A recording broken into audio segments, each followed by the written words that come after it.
productos con reacción automolecular.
Vamos então todos já, bom dia a todos. Vamos então dar início a este evento. O meu nome é José Saporiti, sou investigador aqui no Laboratório Nacional de Engenharia Civil e coordenador do projeto piloto 15 no âmbito do projeto Forest for Future, F4F. Este projeto é coordenado pelo CERC, pelo Centro de Inovação e Competências da Floresta, inclui 20 parceiros da região centro e tem como principal objetivo a transferência e demonstração de tecnologias e soluções inovadoras, aumentando o valor da cadeia da fileira florestal, dos produtos da fileira florestal, e também com o objetivo de potenciar a colaboração e estreitar de relações entre empresas, instituições de investigação e outros agentes desta fileira. Este evento, ligado à declaração ambiental de produto, o caminho na demonstração de sustentabilidade dos produtos de madeira, é importante no âmbito deste projeto, no propósito de debater a importância da adoção de declarações ambientais de produto por parte das empresas nacionais do setor florestal e tendo em vista contribuir assim para a descarbonização da construção, que está na linha do Pacto Ecológico traçado pela Comissão Europeia, isto também dentro de uma estratégia também europeia para a sustentabilidade do ambiente construído, em que irá implementar sistemas de certificação da sustentabilidade das construções. Antes de dar início a este evento, eu gostaria em particular de agradecer aos 4 intervenientes a disponibilidade que estiveram para participar neste evento, agradecer a todos aqueles que se inscreveram, espero que o evento seja e corresponda às vossas expectativas e ao longo deste evento também haverá as 4 intervenções. Durante as intervenções poderão colocar questões que serão respondidas logo após cada intervenção. Agradeço que utilizem para isso o chat e que também agradeço que, caso queiram colocar a questão pessoalmente, o indiquem no chat e nessa altura daremos então acesso ao som e imagem para que possam colocar a questão. Começando então, a primeira intervenção será do professor José Silvestre, é professor associado no Departamento de Engenharia Civil, Arquitetura e Georrecursos do Instituto Superior Técnico da Universidade de Lisboa, é investigador e vice-presidente do Centro de Investigação SERIS, tem-se dedicado às áreas da avaliação do ciclo de vida das construções desde 2009, foi presidente do Comitê Técnico Normativo Nacional CT 171, Sustentabilidade nos Edifícios, entre 2017 e 2019. E é membro da Comissão Técnica do Sistema DAP Habitat desde 2012. Professor, quando quiser começar a sua apresentação. Muito obrigado. Bom dia, eu penso que Me estão a ouvir bem? Sim, sim. Então, começo por cumprimentar o engenheiro José Saporiti e agradecer o convite a todos os parceiros e intervenientes neste projeto e desejar, obviamente, um bom arranque com esta iniciativa. Agradecer também, além do convite, a iniciativa que é importante, e sensibilizar todos os atores desta área para a importância deste documento e a relevância aqui das declarações ambientais de produto. E ainda não tinha tido a oportunidade de cumprimentar também os outros oradores deste evento, um cumprimento especial para o professor Vítor Ferreira e também para, neste caso, para o engenheiro para o engenheiro Joaquim Carvalho, que já não tenho a oportunidade de ver pessoalmente há algum tempo, e envio aqui os meus cumprimentos. Cumprimento também a audiência e estarei disponível no final da apresentação para qualquer questão que tenham sobre os pontos que vou tratar aqui nesta apresentação. Portanto, a apresentação é baseada em questões, espero conseguir responder aqui à maior parte destas questões que aqui estão colocadas, e por isso, sem mais demoras, vou avançar aqui para a primeira questão que está aqui anunciada. Portanto, vamos nos centrar nas declarações ambientais de produto, e a primeira questão que pode aqui aparecer, se não, para quem não está tão familiarizado com esta área, é o que é uma declaração ambiental de produto. E sem estarmos aqui a detalhar muito em termos das normas associadas a esta área, eu queria aqui distinguir as declarações ambientais do tipo 1, do tipo 2, e depois especificar em maior detalhe o que é uma declaração ambiental de produto, tal como está definida neste seminário. Portanto, as declarações ambientais do tipo 1 são aquilo que nós conhecemos como os rótulos ecológicos. Na área da fileira florestal, conhecem com certeza este selo, este rótulo do Forest Stewardship Council, que, entre outras coisas, certifica uma gestão sustentável da floresta, e tem aqui a particularidade de só poder ter o rótulo ecológico produtos que respeitem um nível mínimo de desempenho ambiental, ou um nível máximo de impacto ambiental, se quiser, definido pela entidade que regula o rótulo. Por isso, só os produtos que respeitam aqueles requisitos do rótulo ecológico europeu ou do FSC é que podem ter este rótulo ambiental do tipo 1, esta declaração ambiental do tipo 1. Por exemplo, temos aqui outras formas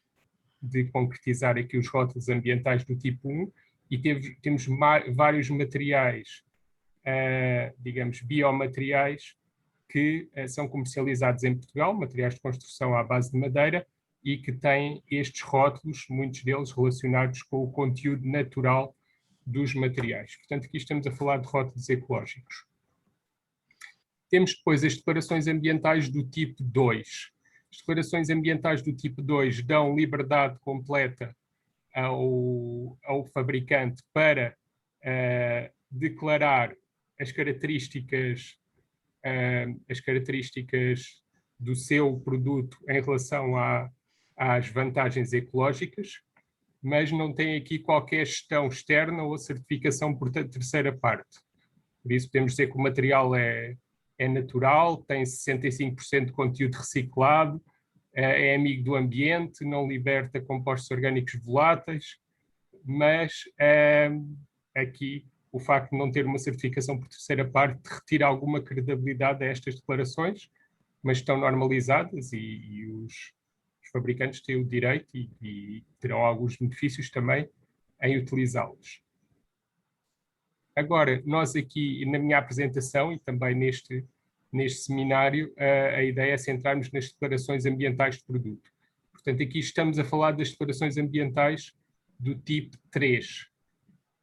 E então quais é que são as principais diferenças das declarações ambientais do tipo 3 face às outras duas que já vimos? Em primeiro lugar, obrigam, já vou falar em maior detalhe sobre este aspecto, obrigam a que exista um estudo detalhado da avaliação do ciclo de vida. Por isso, é necessário aqui haver uma quantificação dos impactos ambientais, pelo menos na produção do material de construção. Temos, então, a forma de mostrar qual é o desempenho ambiental do produto, mas não há limites mínimos ou máximos de impactos, como tínhamos no rótulo ambiental dos rótulos ecológicos ou nas declarações ambientais do tipo 1. Isso já vamos ver aqui que tipos de produtos é que realmente podem desenvolver uma declaração ambiental de produto, sabendo que não há limites para os impactos ambientais. É simplesmente apresentar os impactos ambientais reais da produção de cada material. Neste estudo é possível também identificar hipóteses de melhoria ambiental. Temos a possibilidade de encontrar melhores soluções para o consumo energético da fábrica, otimizar o consumo energético da fábrica, otimizar até os desperdícios da própria fábrica, encontrar fornecedores de matéria-prima que levam a que o nosso produto no final tenha menores impactos ambientais. Temos depois a necessidade de registar a declaração ambiental de produto. Portanto, o estudo de avaliação de ciclo de vida vai dar origem ao tal documento, à declaração ambiental de produto, que tem que ser registada, e esse processo de registro obriga a uma verificação por especialistas na área da avaliação de ciclo de vida, como o professor Vítor Ferreira irá falar em maior detalhe em relação ao sistema da APA-Habitat. E a ideia aqui, que eu também já vou falar mais à frente, é a comunicação entre empresas, enquanto aqui o rótulo ecológico do tipo 1 tinha o objetivo de ter aqui uma informação para o consumidor final. Portanto, aqui a ideia é comunicar o desempenho ambiental para projetistas, para empresas de construção, para todos os atores profissionais da área da construção. Agora, a segunda questão, e temos aqui exatamente essa ilustração, das declarações ambientais do tipo 1 como um documento que permite e tem o intuito de fazer aqui a informação, transmitir a informação sobre o desempenho ambiental do produto dentro dos profissionais da construção, enquanto depois os rótulos ambientais do tipo 1, do tipo 2, declarações ambientais do tipo 1 e 2, e também a pegada ambiental de produto, que não vamos falar aqui em detalhe, tem a intenção de transmitir informação ao consumidor final, que não será especializado nesta área. Então, que produtos e que serviços também é que podem ter uma declaração ambiental de produto? Qualquer produto ou serviço, neste caso na área da construção, pode ter uma declaração ambiental de produto. É uma iniciativa voluntária da parte dos fabricantes e pode ser aplicável a qualquer produto ou serviço na área da construção. Quanto ali no caso dos rótulos ecológicos, vimos que só os produtos que estão devidamente abrangidos por cada um dos rótulos ecológicos e que respeitam os impactos máximos é que podem solicitar um rótulo ecológico. Neste caso, qualquer produto ou serviço da área da construção pode solicitar uma declaração ambiental de produto. Temos então aqui a terceira parte, que corresponde à resposta de como é que se pode obter uma declaração ambiental de produto. Então aqui o fabricante, em princípio, terá de declarar pelo menos os impactos ambientais na fase de produto, ou seja, incluindo os impactos ambientais relativos à produção de matérias-primas, transporte das matérias-primas para a fábrica e todo o processo produtivo dentro da fábrica. Já vamos ver mais à frente que a partir de 2022 já vai ser obrigatório incluir também a fase de fim de vida do produto, portanto, um cenário relativo à fase de fim de vida do produto, mas vamos nos centrar principalmente aqui na etapa de produto. Então, para poder iniciar o tal estudo de avaliação de ciclo de vida, o fabricante vai ter que recolher e fornecer ao especialista que vai fazer o estudo de avaliação de ciclo de vida, vai ter que recolher toda a informação técnica que está disponível sobre as matérias-primas, portanto, fichas técnicas, fichas de dados de segurança, compilar também os documentos relativos à produção de resíduos. Podemos estar a falar do mapa integrado de resíduos, essa declaração anual da fábrica. Podemos estar a falar também de outros tipos de emissões, portanto, podemos ter a ajuda aqui também do relatório ambiental, do PRTR, vários documentos normalizados que a fábrica já desenvolve e que podem ajudar bastante a declaração ambiental, o desenvolvimento do estudo de avaliação de ciclo de vida, e também os consumos de água, os consumos de eletricidade nas várias fases de produção do material. Aqui não saímos um pouco da fileira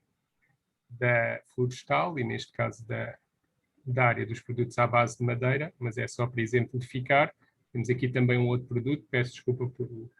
o esquema estar em inglês, mas de qualquer maneira a ideia é que, visitando a fábrica, nós vamos dividir, é necessário dividir o processo de fábrica em 3 ou 4 fases principais. É só para dar essa ideia, identificar aqui as matérias-primas que são utilizadas no processo de produção, a forma como essas matérias-primas são processadas e identificar exatamente essas fases principais dentro das fronteiras da fábrica até o produto sair embalado e ser transportado para a obra. A partir da quantificação de todos esses fluxos individuais, fluxos de entrada de matérias-primas, fluxos de emissões gasosas, de emissões de produção de resíduos e de fluxos também de consumo de água e de consumo de eletricidade, vamos, com a metodologia de avaliação de ciclo de vida, obter aqui impactos ambientais em várias categorias. Estas são as categorias principais e que, de várias formas, depois vão afetar também a qualidade do nosso ambiente. Não vou falar aqui em detalhe, é só para terem aqui a representação da forma como depois estes fluxos individuais do processo produtivo se vão transformar em impactos ambientais. No caso dos produtos à base de madeira, temos aqui uma característica especial, que é a questão da captura de carbono na fase de crescimento da árvore, normalmente, e que poderá ou não ser considerada neste estudo de avaliação de ciclo de vida, esta vantagem em relação à captura de carbono. Portanto, eu tenho aqui uma referência de um estudo que nós fizemos há alguns anos, que explica também como é que essa vantagem pode e deve ser considerada. Agora, esta é uma questão metodológica, que hoje em dia, na normalização europeia, já é considerada e já deve ser considerada para também trazer essa vantagem adicional aos produtos à base de madeira. Temos aqui o exemplo de uma declaração ambiental de produto de um sistema de lamelados colados para a construção, só para verem aqui que na declaração ambiental de produto é explicado exatamente em relação à pegada de carbono, como é que se distribui pelas várias fases do processo de produção desses elementos lamelados colados. Portanto, temos aqui na fase de cultivo, digamos assim, desta árvore, temos alguma pegada de carbono relativa à gestão florestal, mas temos o sequestro, aqui por metro cúbico de elemento de madeira, temos o sequestro de 1000 quilos de CO2 equivalente. Pois temos aqui uma pegada de carbono relativa à resina, à produção e ao embalamento. Temos aqui alguns exemplos ligados aqui à área dos aglomerados de cortiça expandida, que de certeza que o engenheiro Joaquim Carvalho vai falar mais tarde, mas queria só destacar aqui um outro produto que nós também estudamos. Portanto, aqui um produto de réguas extrudidas de madeira e plástico reciclado para revestimento de parede e também para decks chamados deck composites para pavimentos, e aqui, apesar de estarmos a falar de matérias-primas recicladas, podemos ver que, aqui para as várias categorias de impacto ambiental que eu já mostrei há pouco, que existe mesmo assim um impacto significativo, uma contribuição significativa do processamento destas matérias-primas. Exatamente porque estas matérias-primas acabam por ter que ser selecionadas, ter que ser bem escolhidas, e não é desprezável aqui a contribuição do processamento das matérias-primas, apesar de serem recicladas. Em relação ao fim de vida, como eu estava a dizer, a partir de 2022, as declarações ambientais de produtos já vão ter que ter uma quantificação dos impactos ambientais para vários cenários de fim de vida. Eu tenho aqui um exemplo de uma declaração ambiental de produto, aqui para elementos em CLT, e, portanto, tem aqui um cenário para 100% de reutilização em fim de vida, com um impacto positivo, portanto, aqui com uma pegada que vai ter um contributo positivo, porque vai ser reutilizado no ciclo de vida seguinte, e também a hipótese de reciclarmos, em que o benefício não é tão grande, ou termos aqui uma incineração com alguma recuperação de energia. Portanto, desta forma, além de termos um cenário de fim de vida, temos vários cenários que nos podem ajudar também a decidir qual o melhor destino a dar a resíduos de construção e demolição. Chegamos então à quarta questão. Aqui os 47 deviam estar aqui 29, eu não tenho uma apresentação tão comprida, são só 29 slides. Portanto, quarta questão: onde e quanto é que custa desenvolver um estudo de avaliação de ciclo de vida para uma DAP? Em relação às entidades que podem desenvolver os estudos de avaliação de ciclo de vida, há várias entidades, entre universidades, consultoras especializadas na área do ambiente, centros de investigação, que podem desenvolver estudos de avaliação de ciclo de vida e o tal relatório de suporte à DAP. Agora, esta questão de realmente do quanto custa, eu não vou aqui colocar valores, depois vocês ficam com o meu contacto no final, e se quiserem informação mais detalhada ou alguma estimativa para terem ideia dos custos, também vos posso dar, mas coloquei aqui a duração estimada também para terem uma ideia do tempo que pode demorar esse processo. A partir do momento em que existe o estudo de avaliação de ciclo de vida e a DAP provisória, é pedida à CERTIF, no caso nacional, é pedida a verificação, a indicação de um verificador especializado.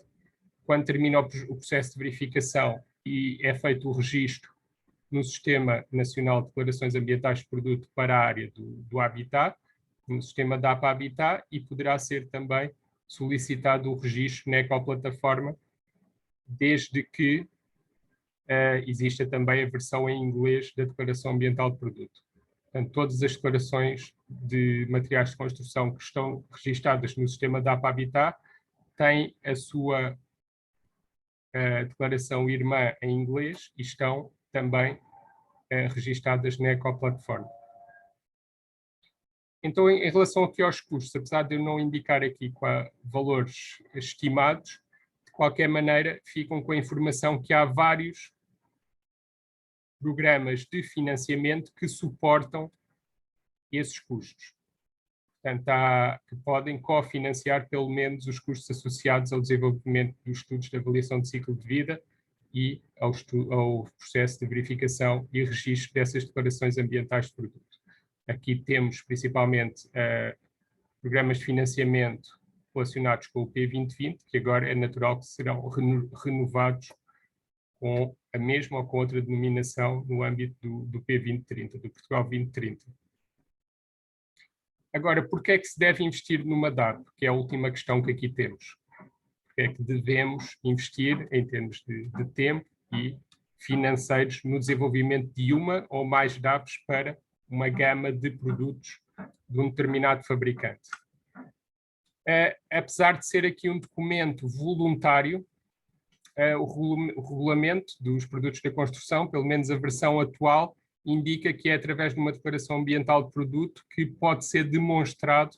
o desempenho ambiental de um material se tal for solicitado pelo dono de obra, pela fiscalização, ou seja, o fabricante não é obrigado a ter uma declaração ambiental de produto, mas se a tiver, é dessa forma que pode demonstrar o desempenho ambiental do seu produto. E, além disso, essa declaração fica aqui disponível para consulta pública no sistema de registro DAP, aqui no caso nacional, no sistema DAP Habitat, e poderá também ficar aqui disponível na Ecoplatform, o que evita o registro em outros sistemas a nível europeu. Portanto, a Ecoplatform agrega uma série de sistemas de declarações ambientais de produto só para a área da construção a nível europeu e, dessa forma, há o reconhecimento mútuo e há uma circulação mais facilitada dos produtos a nível europeu. De qualquer maneira, ficam aqui com a indicação do sistema francês, do sistema alemão e do sistema internacional. O sistema francês e o sistema alemão são dedicados também só à área da construção. Portanto, aqui temos a facilidade em termos de exportação como uma das vantagens de desenvolver uma DAP. Porque apesar de serem documentos voluntários, podemos ver aqui temos os números ainda do ano passado, que nos estamos a aproximar bastante rápido dos 10.000 documentos, portanto, das 10.000 declarações ambientais de produto só para a área da construção. É um setor que realmente tem muita variedade em termos de materiais e serviços e, a nível europeu, também temos fabricantes que desenvolvem muito mais do que uma DAP apenas para a sua gama de produtos. Em segundo lugar, porque essa informação é fundamental também para os projetistas que querem medir o desempenho ambiental do edifício como um todo, não é? Porque se não tiverem a declaração ambiental de cada um dos materiais ou sistemas construtivos que vão usar no edifício, não podem medir o desempenho ambiental do edifício como um todo e também não podem buscar e procurar soluções alternativas que lhe façam reduzir o impacto ambiental, seja em termos de energia incorporada, seja em termos de pegada de carbono. Em terceiro lugar, portanto, além aqui da exportação e da utilização dos materiais no projeto do edifício, temos também a questão das compras públicas ecológicas. E em Portugal, já desde o ano passado, que pode ser um critério de adjudicação para a concessão, construção ou gestão de edifícios de escritórios. Isso aqui podemos estar a falar de escolas, podemos estar a falar de repartições de finanças, edifícios de serviços de iniciativa do Estado. Pode ser considerada a avaliação do ciclo de vida do edifício ou uma combinação de DAPs como critério de adjudicação. E isso significa que todos os produtos que tenham uma declaração ambiental de produto podem ter aqui uma vantagem positiva em serem prescritos e em serem utilizados nestas obras. Também nas obras de isolamento ou reabilitação térmica, temos também, já desde o ano passado,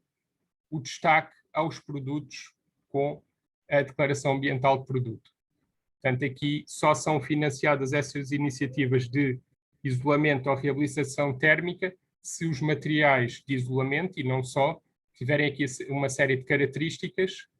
de melhor desempenho ambiental, incluindo o destaque que é dado aqui à declaração ambiental de produto.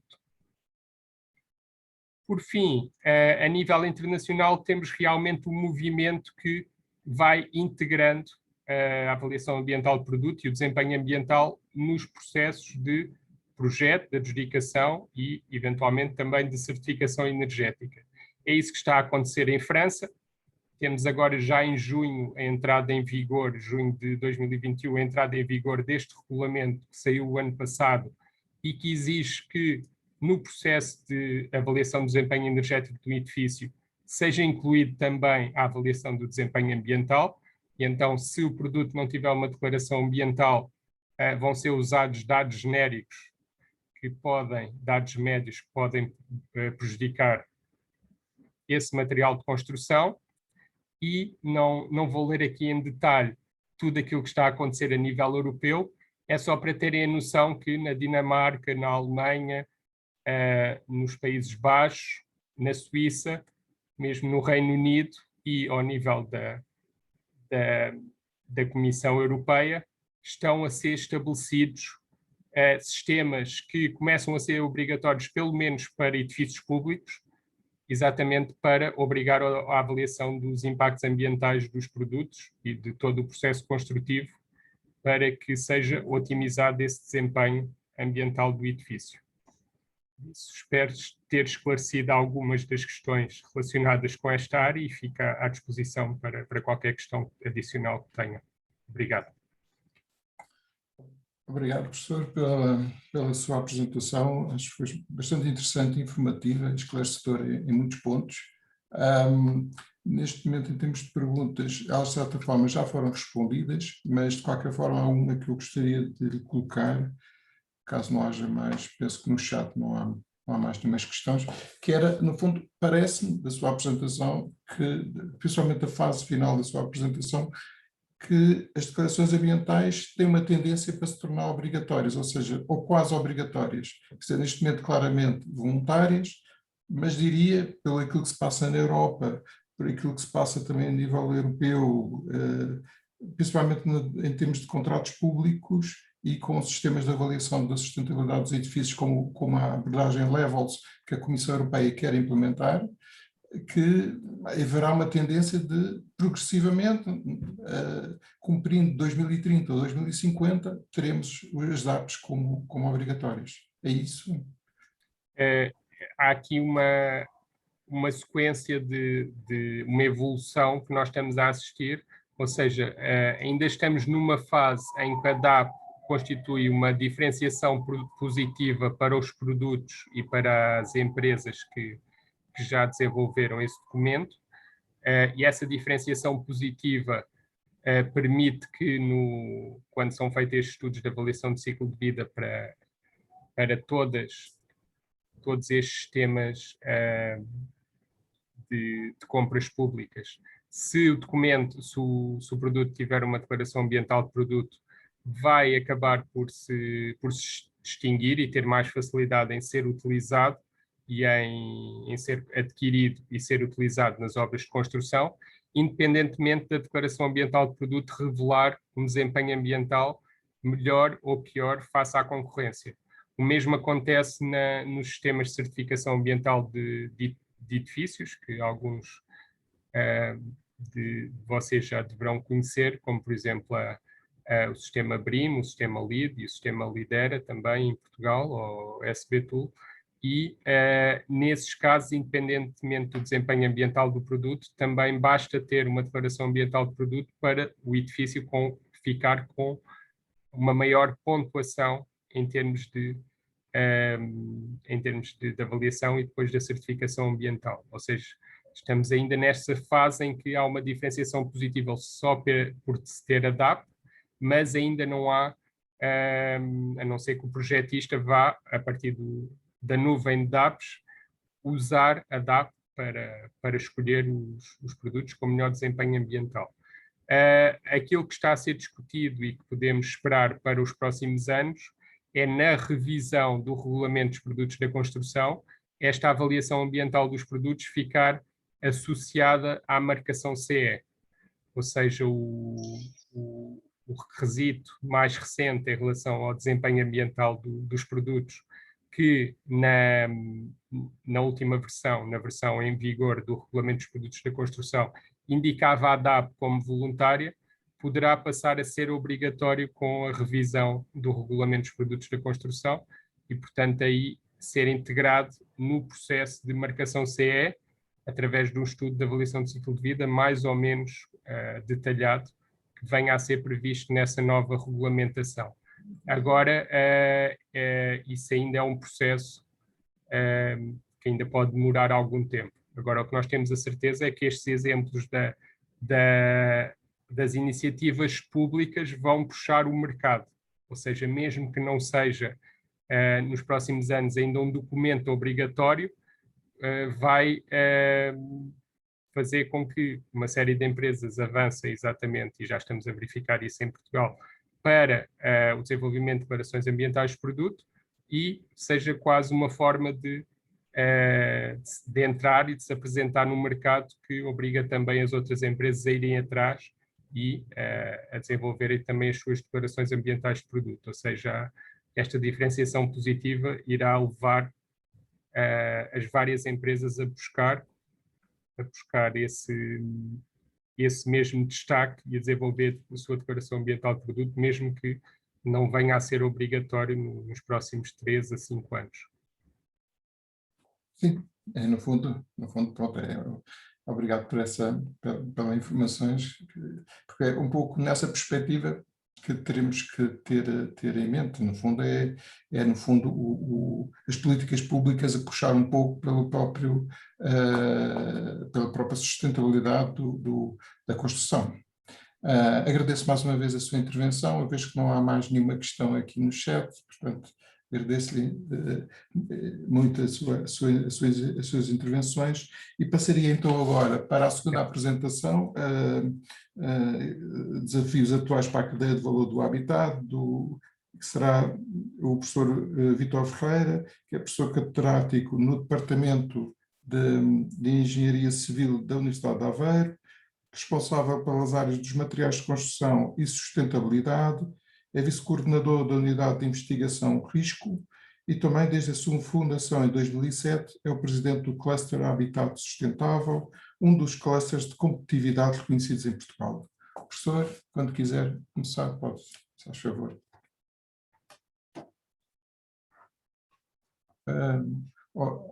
André? Já me estão a ouvir, não é? Okay. Sim, já. Muito obrigado, bom dia a todos. É um prazer estar aqui. Muito obrigado à organização pelo convite. Cumprimento especial também aos meus colegas de painel. Enfim, e em particular aqui ao José Silvestre, quem eu felicito pela sua apresentação e por ter facilitado aqui a vida em termos da explicação do sistema da Habitat. Tem sido uma das pessoas que mais tem contribuído para o seu desenvolvimento em Portugal e aqui o meu agradecimento público também em relação a esse seu esforço. Ora bem, eu vou partilhar aqui uma apresentação muito rápida, uma vez que o meu tema será enquadrar os desafios atuais que o cluster enfrenta. Portanto, eu vou talvez fazer é uma apresentação muito curta, mas que as primeiros slides são para explicar o que é o cluster, mas falo de uma forma muito rápida, para depois me concentrar. Penso que já estão a ver a apresentação, certo? Certo. Muito bem. Para depois me concentrar na questão que nos traz aqui hoje, esta relação com o sistema da Habitat e também com esta questão que estávamos agora aqui a discutir sobre as declarações ambientais de produto e o seu papel futuro enfim, no contributo para os desafios atuais da descarbonização, da economia circular, enfim, da inovação pela sustentabilidade. Ora bem, o cluster não é mais do que uma rede que junta empresas, enfim, entidades do sistema científico e tecnológico e outros agentes dedicados a uma determinada cadeia de valor. Esta associação, esta rede surgiu em 2007, de facto, e depois em 2008, 2009 teve um processo de reconhecimento pelo Governo Nacional e foi aí que nos candidatámos, digamos, a ver reconhecido este cluster Habitat Sustentável, que eu já explico porque é que tem este nome, e em 2017 tivemos outra vez outro processo de reconhecimento que vigora agora até 2023, e entretanto fomos ganhando parcerias europeias. Há uma classificação europeia de clusters e tivemos em 2015 e depois renovámos em 2018 este Gold Label, que é uma classificação europeia de clusters, portanto que muito nos orgulha, enfim, baseado nos impactos e no trabalho que o cluster tem feito. Como disse, a nossa visão desde o princípio para o cluster foi usar a sustentabilidade como mote para a inovação e para a competitividade. Este é o foco do cluster, é uma rede que visa, digamos, agregar empresas e entidades que as podem suportar neste caminho da inovação e da competitividade, da diferenciação no mercado. E nós entendemos que a sustentabilidade, ou os conceitos de sustentabilidade, já em 2007, era aquilo que acreditávamos que podia ser o elemento diferenciador. E, portanto, como objetivos, evidentemente, a promoção da cooperação, quer na inovação, quer na internacionalização, criar oportunidades de negócio, potenciar a inovação, desenvolver capacidades nesta rede que é o cluster, é esse o propósito do cluster Habitat, assim como de outros clusters, esta intenção de agregar em rede para criar sinergias, digamos, entre os seus associados. O cluster foi-se desenvolvendo ao longo do tempo. Este é o conceito da cadeia de valor do Habitat, portanto, o cluster representa. Há clusters mais setoriais, há clusters mais transversais, portanto, nós temos aqui uma noção mais transversal da cadeia de valor do Habitat, que ultrapassa, enfim, o setor da construção, estritamente falando, e começa, digamos, no setor extrativo, tem ali uma série de um dos pilares fortes do cluster, são os setores dos materiais e produtos para a construção, tem a construção propriamente dita, mas também o imobiliário, portanto, tudo aquilo que leva desde as matérias-primas ao sítio que habitamos, ou seja, tudo aquilo que leva à construção do nosso habitat. E como queríamos que essa construção do nosso habitat, dos espaços edificados e das suas envolventes, tivesse uma tónica na sustentabilidade, ou fosse gerido e desenvolvido com a tónica na sustentabilidade, pois foi algo que condicionou a nossa estratégia desde o início e que marcou o nome do cluster, o Cluster Habitat, sustentável, porque queríamos de facto juntar estas duas forças. Fomos crescendo, hoje somos mais de 150 associados, maioritariamente empresas de diferentes setores, as associações empresariais também, universidades, centros de interface tecnológica, enfim, algumas cidades e outros tipos de entidades que estão agregadas aqui ao cluster. É nesta diversidade que nós procuramos, enfim, ter, digamos, possibilidades de inovação mais aberta, não é? e interessante. E deste setor de produtos da base florestal, temos, evidentemente, aqui dois palestrantes também neste painel, além do secretário técnico, que é membro dos órgãos sociais desde o início do cluster. Temos a Samaya Rao, que é a Marine Cork Installation, que também é membro da direção do cluster, e portanto é um prazer, e portanto contar nas fileiras do cluster também com estes agentes de produtos de base florestal, que é algo muito interessante. O cluster tem uma dimensão internacional em termos dos seus mercados e tem basicamente duas linhas de ação, ou seja, por um lado a promoção da inovação e competitividade, através de projetos, quer de inovação, quer de outra natureza, de cooperação internacional com outras redes, e depois também da promoção, digamos, da promoção e divulgação do cluster e dos seus associados e do que é que tem. Há várias plataformas como o SIG Habitat.pt que fomos desenvolvendo, onde se mostram alguns produtos e soluções, atividades de webinars, congressos, realizamos desde 2008 até, enfim, 2 em 2 anos, estamos vindo a realizar este congresso, matchmakings, enfim, seminários temáticos. Temos uma newsletter mensal, onde mostramos, ao fim e ao cabo, aquilo que os nossos associados andam a fazer, que produtos é que têm, portanto, nesta diversidade da rede. De facto, e aqui particularizo o sistema da Habitat, foi algo que foi criado entre 2012 e 2014, com a ajuda de outras entidades, e precisamente porque antecipámos que, estando presente no Regulamento Europeu dos Produtos da Construção, como o meu colega engenheiro José Silvestre focou, e aparece como, digamos, uma forma de comprovar a tal uso sustentável dos recursos no desenvolvimento de produtos da construção, entendemos que isto poderia, mais tarde ou mais cedo, vir a colocar barreiras à exportação dos produtos nacionais e criar diferenciação em mercados mais exigentes, para os quais muitos dos nossos associados e muito da cadeia de valor do Habitat, digamos, ligado aos produtos, aos materiais, aos sistemas construtivos, exportam ou trabalham, e portanto, decidimos avançar com este sistema de criação deste sistema de registro e ao mesmo tempo conseguir que ele tivesse digamos, uma dimensão internacional e, portanto, fomos associados fundadores desta rede europeia, que é uma associação europeia, que é a Ecoplatform, podem encontrar isso em ecoplatform.org,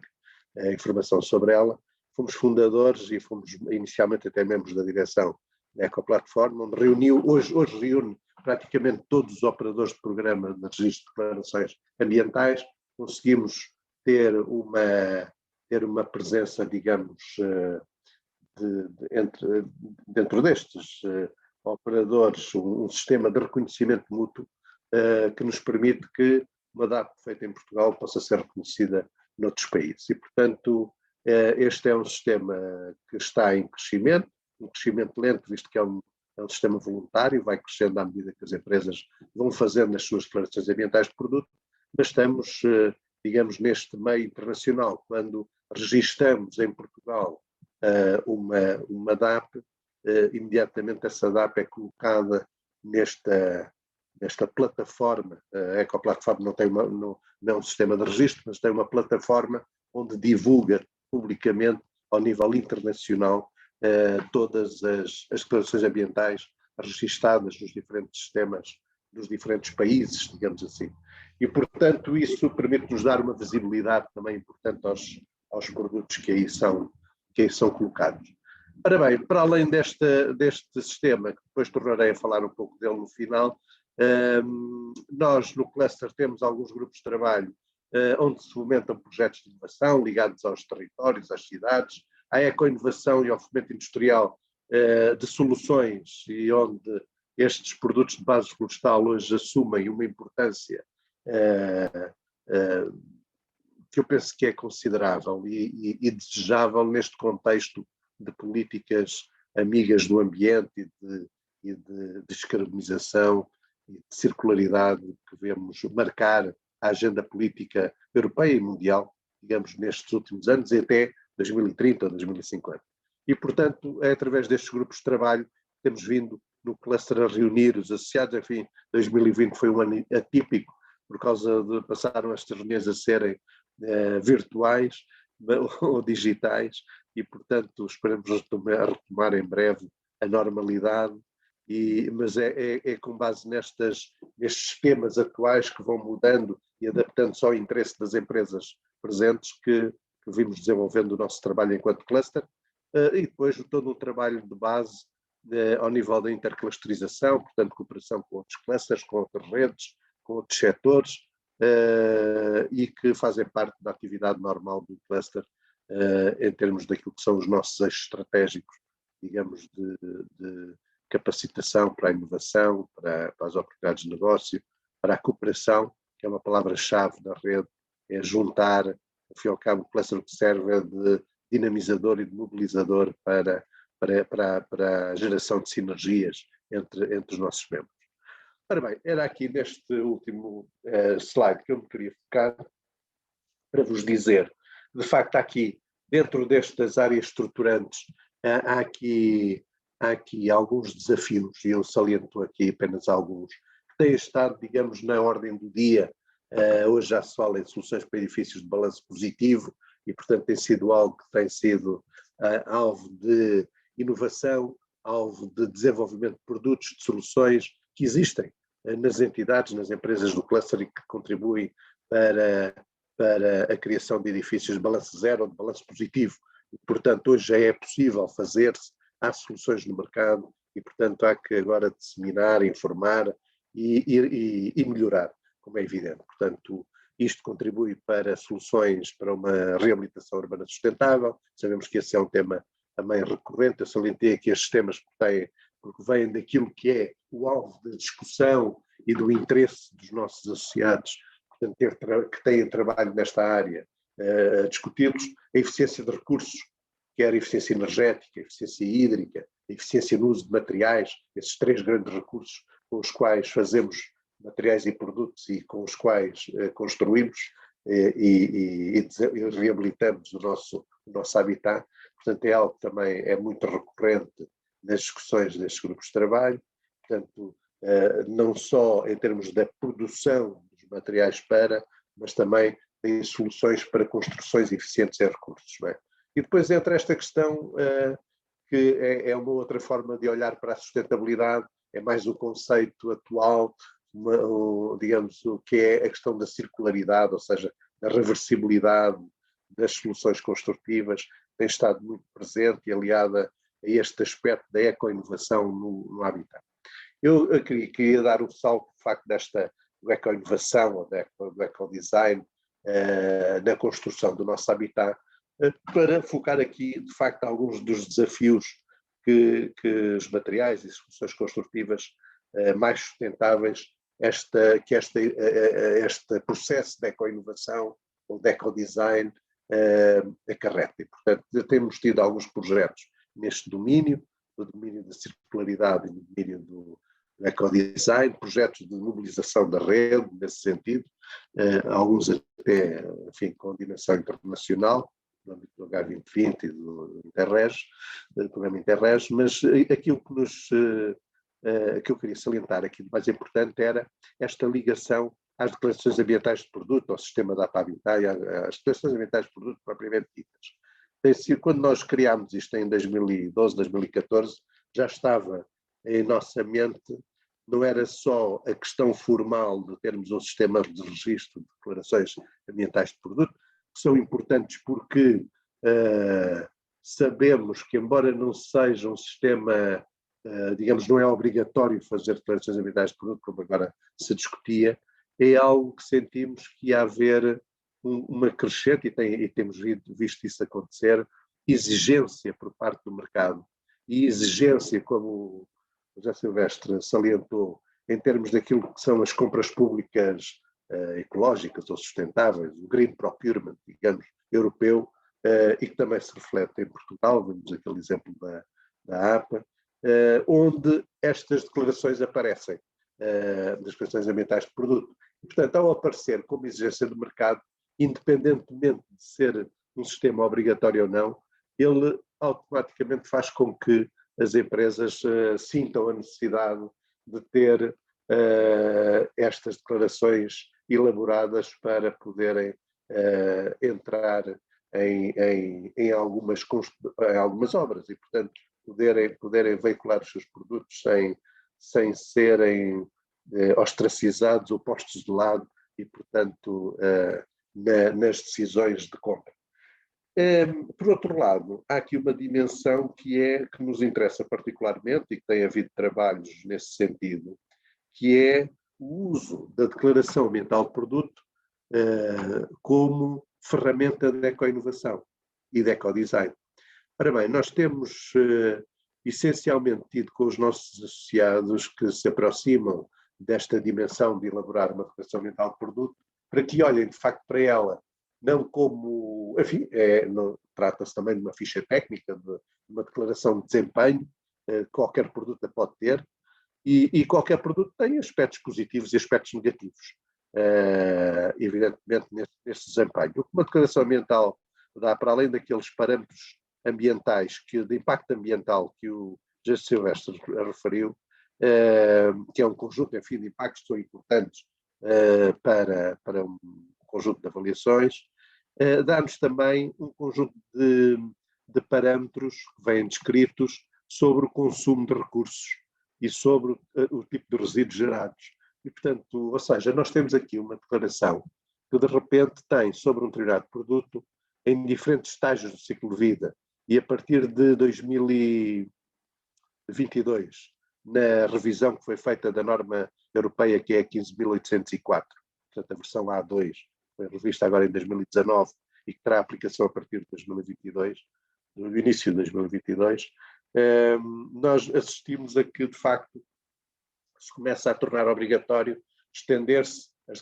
esta análise de ciclo de vida até ao cenário de fim de vida. Não é? Portanto, temos a informação sobre parâmetros de impacto ambiental, de consumo de recursos, de resíduos gerados, em vários estágios do ciclo de vida. Isso permite-nos saber e conhecer onde é que o nosso material de facto,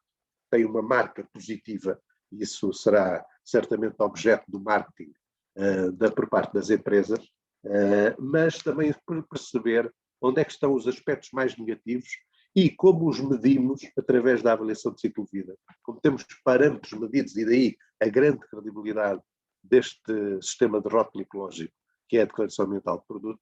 podermos perceber o que é que temos que mudar, ou na produção, ou no transporte, ou na aplicação, no nosso produto, para o melhorar e ultrapassar esses déficits que possam apresentar. Ou, ao contrário, o que é que devemos propagandear, porque de facto é algo positivo. No caso dos produtos de base florestal, foi aqui dito, a questão do sequestro de carbono é algo que vos coloca imediatamente numa posição de estrelas da companhia, porque tem de facto este mérito, estes produtos de base florestal, quando a floresta é gerida de forma sustentável, e aqui é importante às vezes este cruzamento, por exemplo, com sistemas de certificação como o do FSC, que permite dar este balanço complementar a uma declaração ambiental de produto. E, portanto, isto permite, ao saber os aspectos positivos e negativos sobre o meu produto, poder fazer eco-inovação sobre ele, poder transferir para essa dimensão de melhorar o produto naqueles aspectos que eu acho que são críticos. E, portanto, esta é a grande vantagem e o grande desafio para os materiais e soluções neste quadro de descarbonização, de circularidade, de sustentabilidade que estamos, quadro político em que estamos, e aposta nesta dimensão, termos uma ferramenta que nos permite avaliar de forma credível esse impacto e poder modificá-lo de forma a melhorar a forma como construímos o nosso habitat. Este foi o grande propósito por trás do sistema do DAP Habitat, para fomentar esta eco-inovação. E entendemos que, de facto, neste sentido, os produtos de base florestal são capazes de ter aqui uma posição de partida muito interessante. Nós, no Cluster Habitat, temos com grande interesse, e vamos ver aqui a falar já a seguir, duas entidades, duas empresas que são nossas associadas, com muito orgulho nosso, a Amorim Cork Insulation e a Sonai Arauco, têm de facto soluções que partem disso e que têm vantagens naturais de ser exploradas em relação a outros produtos. E estou em crer que aqui as declarações ambientais de produto, e sem terem a necessidade de serem obrigatórias, são de facto uma grande ferramenta que se vai naturalmente instalar para aumentar a credibilidade da nossa resposta perante as solicitações que este enquadramento legal europeu de aposta na descarbonização, na circularidade e na sustentabilidade das soluções vai naturalmente exigir ao mercado. E, portanto, eu espero que o cluster, neste sentido, sirva para aproximar as pessoas que têm, as pessoas e as empresas que têm interesses nesta área e que trabalhem em conjunto neste sentido. É esse o nosso propósito e, portanto,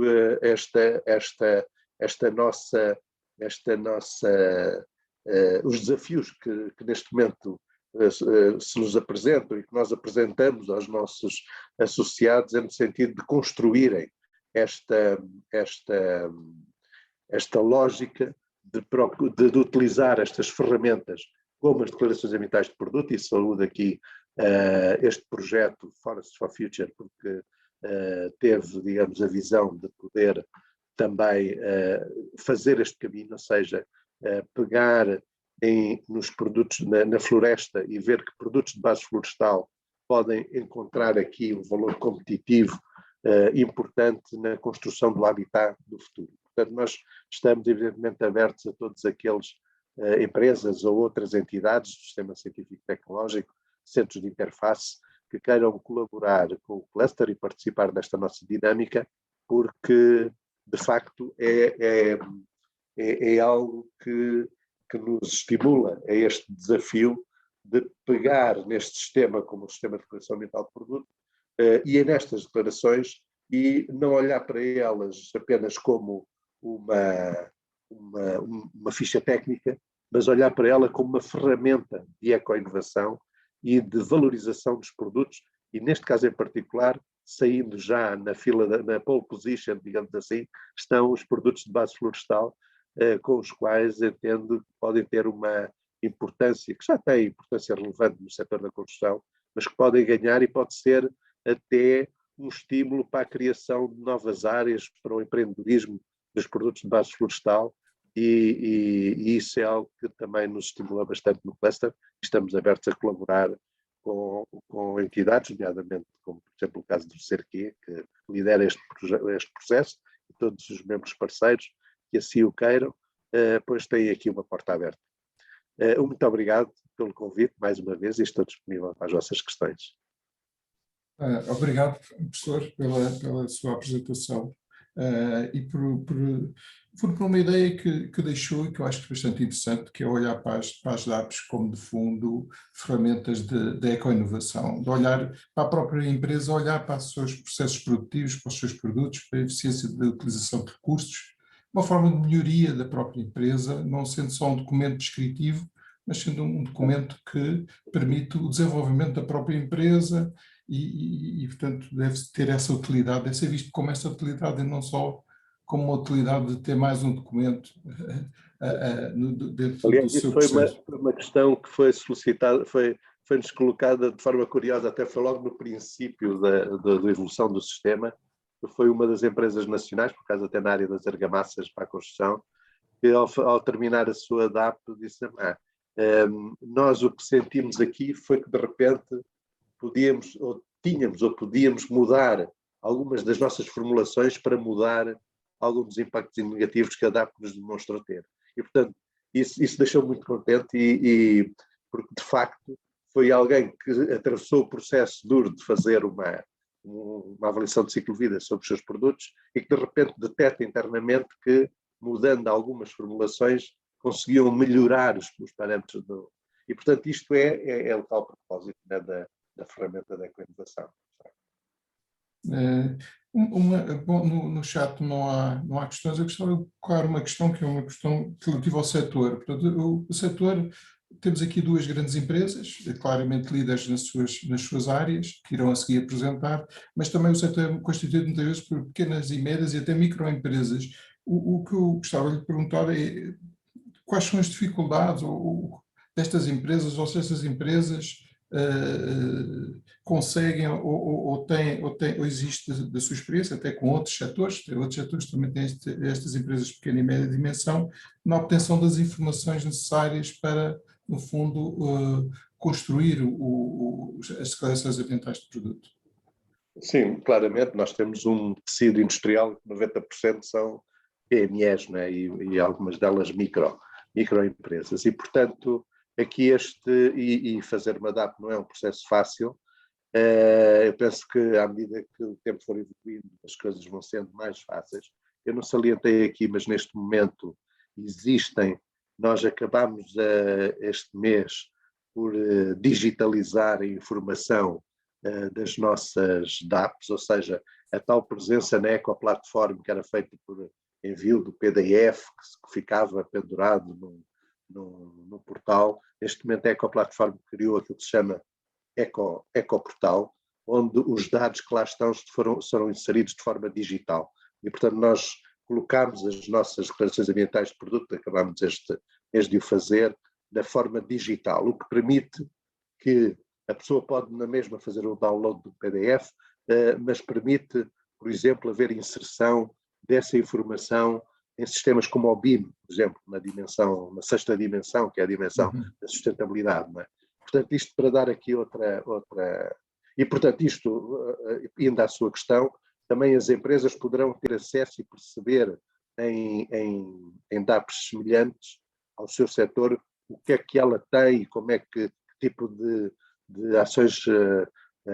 são necessárias fazer para.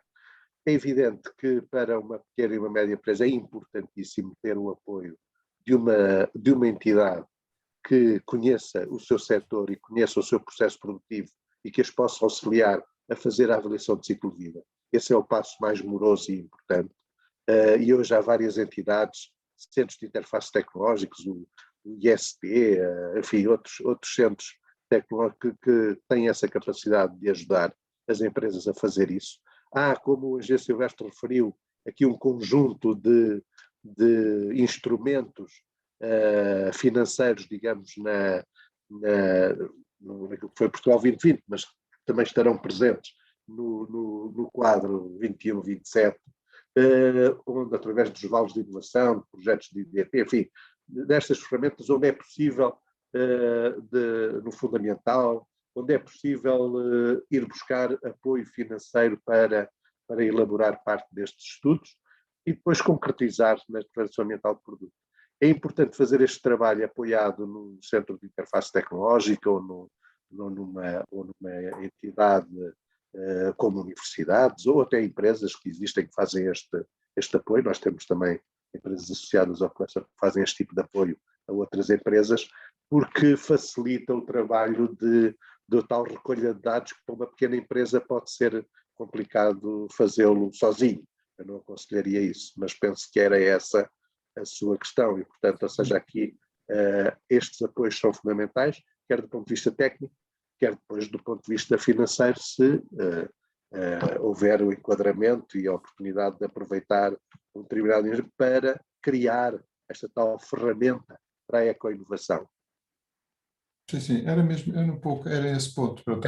Até é útil saber que essa informação está acessível do ponto de vista digital numa plataforma. O esforço que a própria Ecoplataforma está a fazer neste momento, o processo não está totalmente concluído, mas já existem milhares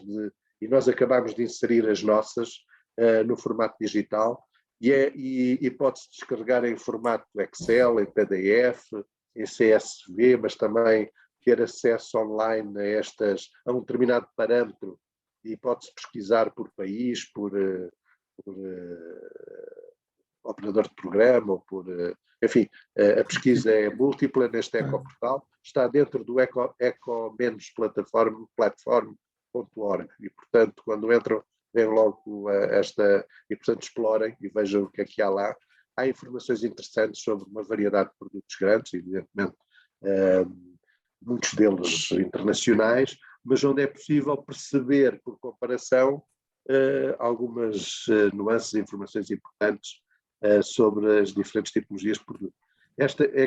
estamos a trabalhar neste momento para além de usá-lo como ferramenta da eco-inovação, tentar inserir estas questões ambientais de produto. Temos um projeto fundamental que estamos a fazer isso, e onde é possível perceber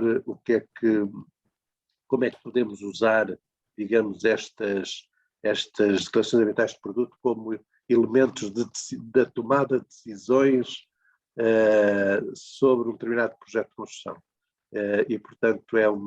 um trabalho que também estamos a fazer e é um trabalho que interessa, digamos, a um conjunto de empresas do nosso cluster poder estar agregado a este tipo de pensamento ou de utilização da declaração ambiental de produto como ferramenta de eco-inovação e de ajuda à tomada de decisão sobre as soluções mais sustentáveis para a construção. Sim, claramente diria eu. Obrigado, então, Obrigado, Professor Vitor Ferreira, pela sua apresentação e pela resposta a estas minhas questões. Vamos agora para uma segunda fase, que é, no fundo, saber da parte de duas empresas líderes em dois setores da fileira florestal, claramente líderes, e um pouco a perspectiva dessas empresas nos DAPs e numa ótica de gestão ambiental ou mesmo de mercado, daquilo que o mercado lhes exige em termos destes parâmetros. A primeira apresentação será a cargo do engenheiro Joaquim Carvalho, da Amorim Corp Installation. O engenheiro é licenciado em Engenharia Mecânica e pós-graduação em Segurança e Saúde no Trabalho. É colaborador da Amorim Corp Installation há 25 anos. Desempenha as funções de coordenador das áreas da qualidade, ambiente, segurança e gestão de energia. Engenheiro, quando quiser, pode iniciar a sua apresentação. Obrigado mais uma vez. Olá, muito bom dia. Muito obrigado pelo convite que foi interessado pelo NEC e pelo engenheiro José Saporiti. Saudações também aos colegas de painel. Eu vou fazer aqui uma pequena apresentação, será curta, só para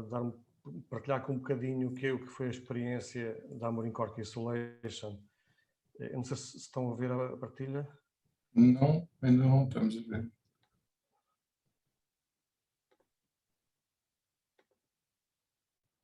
Acho que agora já está a iniciar. Ok, já está. Ok, pronto. No fundo, esta será aqui uma pequena partilha da experiência que nós temos com a DAP, com a Declaração Ambiental do Produto no que diz respeito à Monicorp Insulation. Faço aqui apenas uma pequena apresentação da empresa. Portanto, nós estamos integrados na Cortesia Amorim, que tem uma posição sólida no mercado mundial, resultante do rigoroso empenho de cumprimento dos padrões de qualidade e exigências requeridas no setor da construção sustentável. É importante aqui realçar que a certificação deste produto é importante porque ele está direcionado para a construção essencialmente, é como produto de construção, está regulamentado, e daí que nós procuramos também um elevado índice de qualidade e produtividade, onde a proteção do meio ambiente e a preservação dos recursos naturais são, de facto, uma constante, demonstrando claramente o nosso posicionamento perante a comunidade em que inserimos. Aqui temos uma imagem da nossa unidade industrial em Vendas Novas, temos uma outra unidade industrial em Silves, semelhante também em termos de capacidade produtiva a esta. Para os menos conhecedores do produto, realmente a cortiça sente de facto a casca do sobreiro, penso que é mesmo conhecido, é uma matéria-prima totalmente natural, sustentável, com propriedades únicas que conferem realmente um caráter inigualável. Leve, impermeável a líquidos e gases, elástica, compressível, isolamento térmico e acústico. Sendo realmente um produto que está na moda, cada vez mais existe aplicações utilizando esta matéria-prima fabulosa, que advém realmente da floresta de Sobro, ou seja, o Montado de Sobro ocupa uma área estimada em mais de 2,1 milhões de hectares na bacia do Mediterrâneo Ocidental, extrai-se anualmente cerca de 200 mil toneladas de cortiça da extensão total de Montado de Sobro, sendo que Portugal detém 1/3 da área global de sobreiros e é o maior produtor de cortiça do mundo. O nosso país é também responsável por cerca de 50% da transformação mundial de cortiça. Quanto ao nosso produto especificamente, realmente a unidade de negócios de isolamentos dedica-se à produção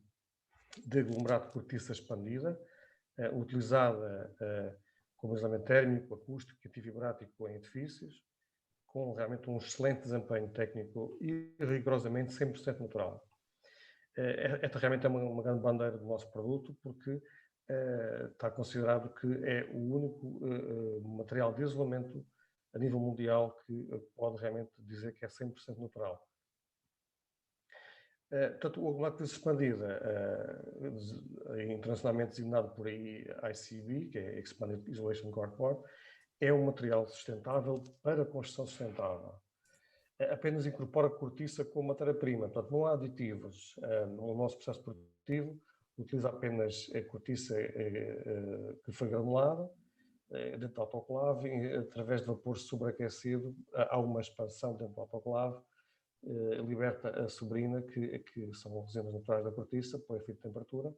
e serve de aglutinante natural. Portanto, não há nenhum aditivo, nenhuma resina, nenhum químico, nenhuma cola. Para além disso, no processo industrial, 93% do consumo de energia é biomassa, ou seja, o desperdício do próprio processo, dos subprocessos que são trituração e serragem, esse pó de cortiça é utilizado como combustível na produção de vapor na nossa central térmica do processo industrial. As características técnicas principais realmente são salientar como um produto 100% natural, 100% reciclável, 100% reutilizável. Portanto, nada se desperdiça com o nosso produto. Tem ainda como características uma estabilidade dimensional, durabilidade praticamente ilimitada, muito baixa energia incorporada e carbono negativo, promovendo ainda o atraso térmico. Aqui temos umas fotos do produto e duas aplicações técnicas. Esta última, no lado direito, é o chamado sistema ETICS, cada vez mais utilizado para isolamentos de edifícios pelo exterior, sendo realmente uma aplicação, um sistema de grande utilização cada vez mais na Europa e no mundo. Nós estamos realmente focados, como há pouco referi, em tentar certificar o produto e aproveitar as suas características de sustentabilidade, de ecologia, e daí que temos conferido ao nosso produto algumas certificações que estão aqui definidas ao lado, para além da 9001 da empresa.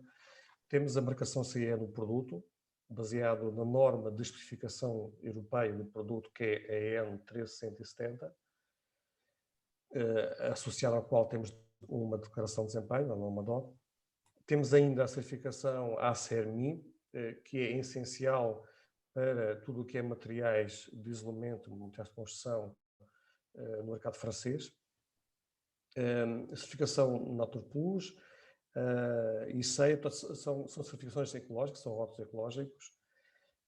Para além disso, temos também a certificação FFC,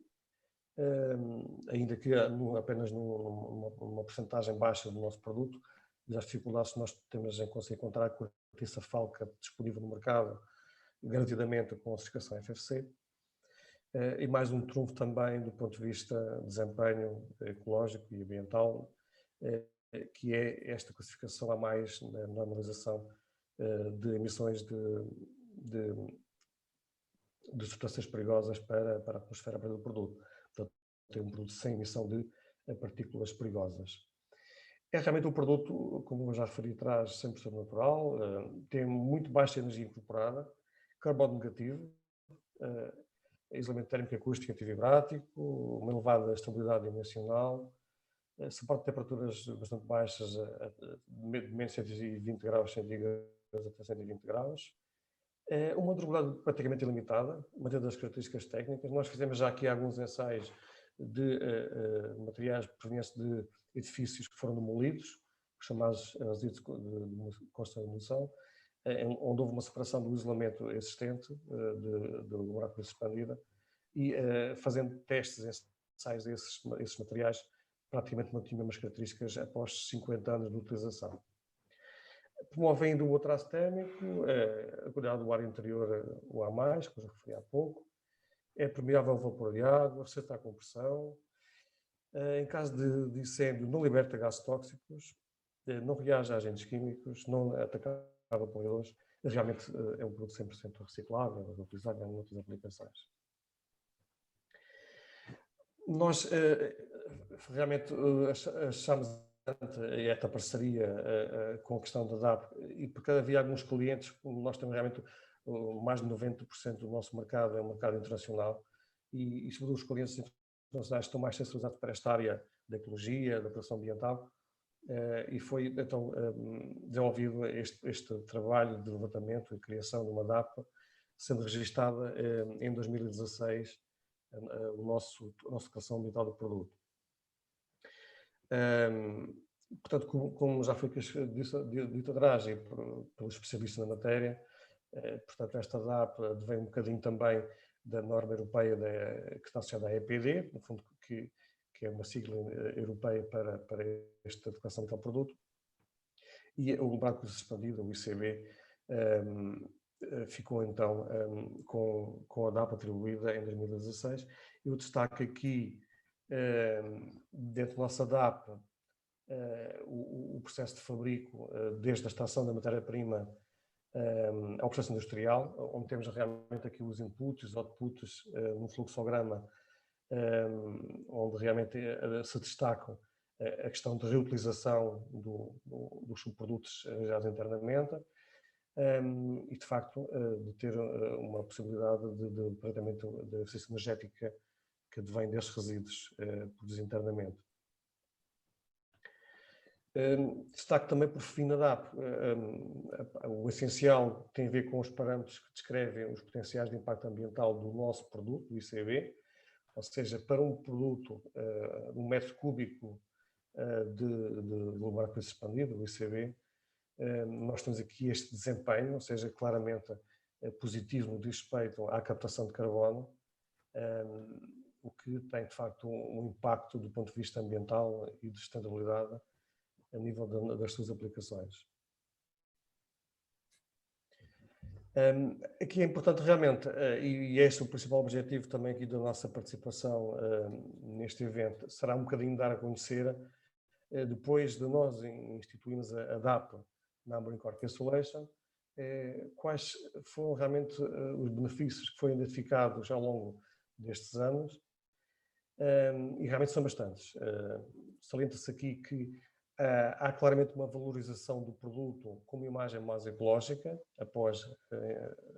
a nossa DAP. Notamos também uma credibilização da sustentabilidade ambiental do produto, sendo realmente um produto sustentável, mas a DAP veio de facto dar aqui um ênfase a esta situação, esta possibilidade. Permitimos ainda fazer uma avaliação ambiental do ciclo de vida do produto. Foi um trabalho realmente de levantamento exaustivo, com a colaboração do professor José Silvestre, ao qual desde já agradeci várias vezes. Consideramos que realmente que é um fator diferenciador nos mercados, obviamente, e isso notamos do feedback muito positivo dos clientes ao conhecerem a existência da DAP para o nosso produto. E também uma procura crescente dos diversos players, nossos parceiros, desde arquitetos, projetistas, perguntando realmente se nós temos uma DAP associada ao nosso produto.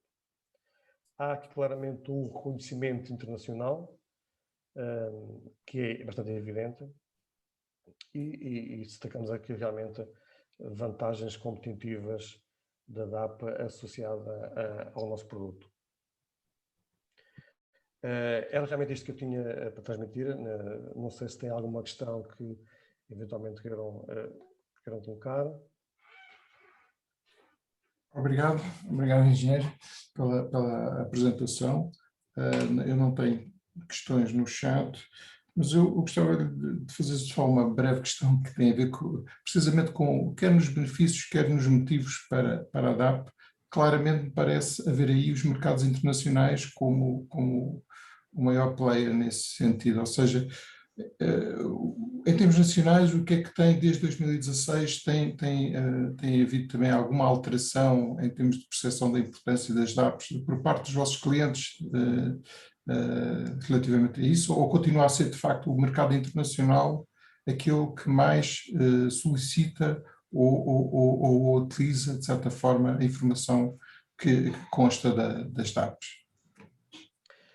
Nós temos vindo a ficar agradavelmente surpreendidos com os últimos anos com uma sensibilização do mercado nacional. Nota-se já realmente interesse de alguns clientes, de alguns mercados do nosso país, mas é mais que evidente que os mercados internacionais são os mais sensíveis e sobre alguns segmentos, alguns nichos de mercado, em alguns países especificamente, em que realmente dão muito mais importância e um grande destaque sobre aqueles que se preocupam em utilizar nas materiais de construção produtos sustentáveis do ponto de vista ambiental e ecológicos, salientam muito a importância da DAP, bastante mais os mercados internacionais, como é evidente. Obrigado, então. Julgo que não há mais questões e, portanto, passaríamos então agora à apresentação a cargo do Dr. Luís Batista da Sonai Arauco. Portanto, Dr. Luís Batista é licenciado em Química Industrial pela Universidade de Coimbra, com 30 anos de experiência no setor dos derivados de madeira, designadamente MDF, aglomerado e OSB, em diversas áreas, desde o controle de processos, gestão da qualidade, contracting e suporte técnico a clientes, e atualmente tem as funções de desenvolvimento de produtos. É membro de longa data da Comissão Técnica 14 Madeiras e foi delegado desta Comissão Técnica junto do SEN em algumas ocasiões também. Luís, quando quiseres. Bom dia. Bom dia. Não vai ser tão breve como aquilo que pretendia, mas vou tentar encurtá-la. Sim. Espero que estou a ver que é.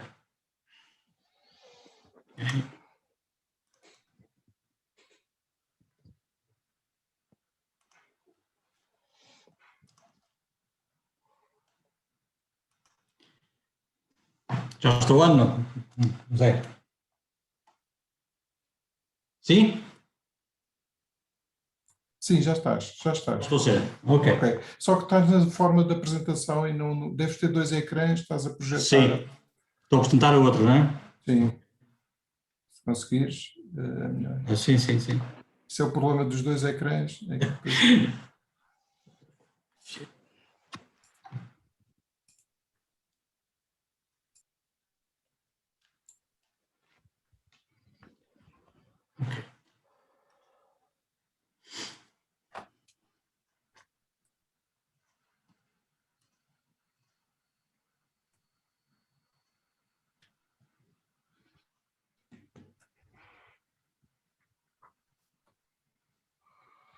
Ok, agora está bom. Tá Ok. bom. Estou bem.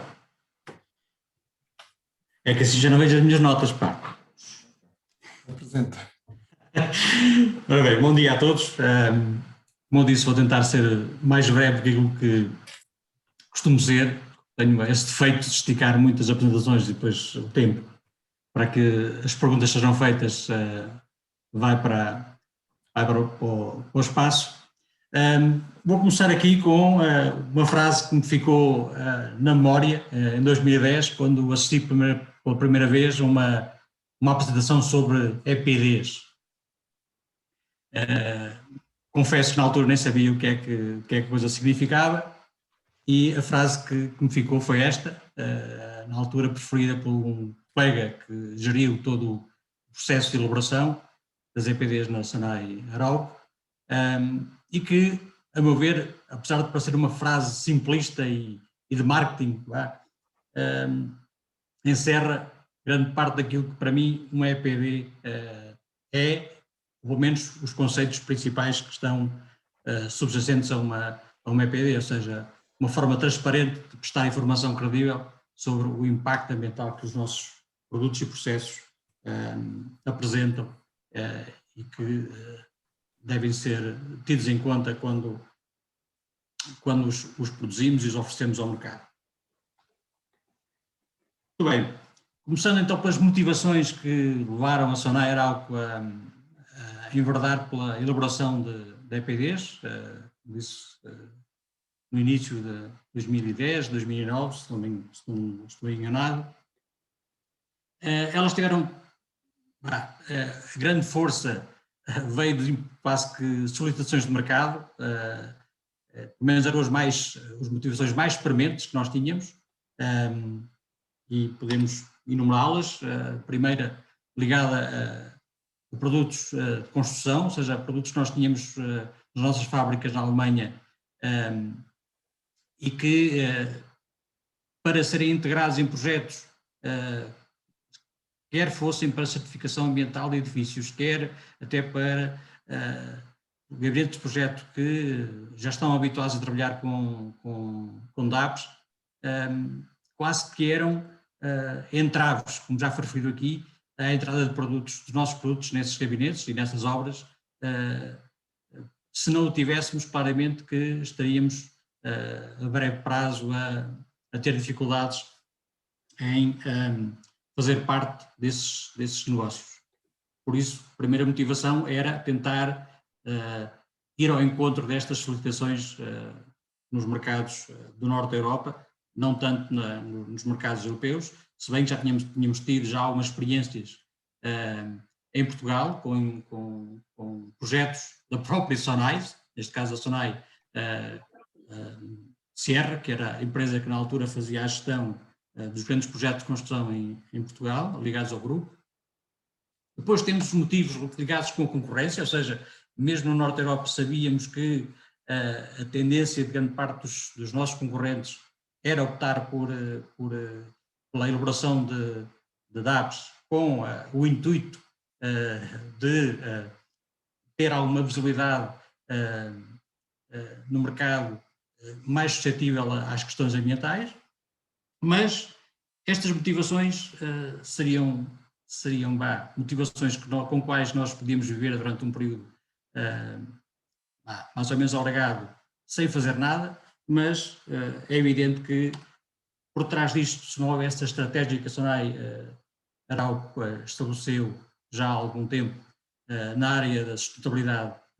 e preservação ambiental, certamente que o arranque deste projeto não seria tão célere como foi, a partir do momento em que começámos a concretizar com maior intensidade os 3 pilares que sustentam a estratégia da sustentabilidade da empresa, os 3 P's, como nós costumamos dizer, o Planet, People and Profit, porque é evidente que nós estamos no negócio e se podemos preocupar com o planeta, com as pessoas, mas se no final não tivermos rentabilidade, nada vale o esforço que fizemos. Muito bem, então, estabelecendo então as motivações que tivemos para a elaboração, chegámos a um ponto de estabelecer a estratégia, ou seja, como é que vamos implementar então este desígnio de elaboração das EPDs, ou das DAPs, no contexto em que temos várias empresas, temos vários produtos, e estamos a falar só a nível europeu, onde temos 3 fábricas na Alemanha, 2 em Portugal, mais 2 em Espanha, a produzir um conjunto de produtos, alguns diferenciados, outros menos diferenciados, mas que, no essencial, em termos de função, desempenham a mesma função. Estamos a falar de produtos que vão desde os painéis de fibras de isolamento, ou marca que nós temos no mercado, a Agiapan, o aglomerado de partículas, seja cru, seja revestido, os painéis de fibras de madeira, o MDF, cru e revestido, e o OSB. Ou seja, 7 unidades industriais, 6 categorias de produto, e o que foi decidido foi, vamos avançar para declarações ambientais de produto para as 6 categorias, fazendo a consolidação nas 7 unidades industriais. Isto requeriu alguma ginástica, mas pareceu-nos na altura a decisão mais acertada, não em termos de economia de escala, porque fazer uma EPD para consolidar informação de 2 ou 3 empresas ou unidades industriais, em termos de trabalho, seria o mesmo do que fazer EPDs diferenciadas por unidade industrial. Mas foi uma forma também, e depois veremos adiante, com algumas vantagens adicionais que tivemos com esta metodologia. A metodologia, em termos práticos de execução do plano, é tradicional, pelo menos é aquela que nos foi aconselhada a seguir pelo consultor que nós, na altura, achámos por bem integrar no projeto. A metodologia também foi um pouco condicionada pelo operador que gere a publicação das EPDs. Como o nosso intuito seria, numa primeira fase, ter alguma presença nos mercados do Norte, tentámos ver qual seria a entidade que melhor daria para esse objetivo, ou seja, qual seria o operador de gestão de publicações de EPDs que tivesse mais aceitação, por assim dizer, nos mercados centro e norte europeu, e foi decidido optar pelo IBU, que é, como já foi referido aqui, é o principal operador na Alemanha, e foi com base um pouco nas suas indicações e do consultor que desenvolvemos todo este processo, que, como toda a gente mais ou menos sabe, é baseado nas normas, primeiro nas normas ISO, que foram os primeiros que apareceram sobre esta temática, e mais tarde com sustento na norma europeia, na 15.804, e depois, a partir daí, ou seja, depois de termos internamente assimilado os princípios subjacentes à elaboração de uma EPD, os conceitos e tudo mais vigentes nestas normas, passamos então à parte prática, provavelmente dita, recolha de dados, quer internos, quer externos, alguns deles, a maior parte deles, direi, já com a ajuda dos sistemas de gestão ambiental que, portanto, já estavam certificados, a maior parte deles nas nossas empresas, e a partir daí passámos para a parte que nós conhecíamos menos e onde foi importante o trabalho do consultor, que é a avaliação do ciclo de vida dos nossos produtos e em todas as fases, desde a recolha de matéria-prima até, inclusive, a parte de tratamento dos produtos reciclados que nós integramos nos nossos processos de produção. Depois há toda a parte da verificação, de comprovação, volta à frente, volta atrás, até que chegou em 2012 ao culminar com a publicação das EPDs que nós tínhamos definido como aquelas que seriam essenciais à entrada neste mundo das declarações ambientais. Num primeiro passo, estavam interessados claramente em ter as EPDs, ou seja, acorrer àquilo que eram as situações imediatas de ter ou não ter, ou seja, de estar em jogo ou não estar em jogo, e depois, mais tarde, passámos então a uma fase de verificar dentro das EPDs o que é que estava, que podia ser utilizado como benefício para a empresa, e também seria uma tendência que já vimos também no mercado, que seria o uso da informação contida nas EPDs, até o nível de impactos dentro dos parâmetros que estão definidos nas normas, dos parâmetros ambientais, onde nós poderíamos também ter alguma vantagem face não só à concorrência, mas também aos produtos alternativos, ou seja, aqueles que cumprem a mesma função na construção. E então, passando aos benefícios que começámos a retirar o facto de termos as EPDs elaboradas e publicadas, poderei enumerar aqui pelo menos 3 pontos e que vão de encontro àquilo que são as motivações iniciais que referi e que passam pela incorporação dos nossos produtos na decoração imobiliária das construções submetidas a avaliações ou a certificações com critérios ambientais, ou seja, os gabinetes de projeto, as construtoras que nos pediam informações sobre potenciais vantagens dos nossos produtos para a obtenção de créditos, querem sistemas LEED, querem sistemas BREEAM, nós, a partir do momento em que tínhamos EPD, tínhamos mais uma vantagem para a integração desses produtos, dos nossos produtos nesses projetos de construção. Por isso, este objetivo, inicialmente, como benefício esperado, foi um benefício alcançado. Depois, a parte de reconhecimento do mercado, da Sonai Arauco como uma empresa comprometida com a sustentabilidade e com o respeito pelo meio ambiente dos seus produtos e da sua produção, é claramente algo que nós sentimos no mercado, nas feiras em que participamos, nos contactos que recebemos, neste próprio convite do NEC à Sonai para participar nesta jornada técnica, e outras formas de conseguimos perceber no mercado que esta marca de sustentabilidade associada à Sonai é cada vez mais forte e iremos fazer no futuro para que ela seja consolidada e eventualmente até expandida para outros patamares que adiante também vou referir.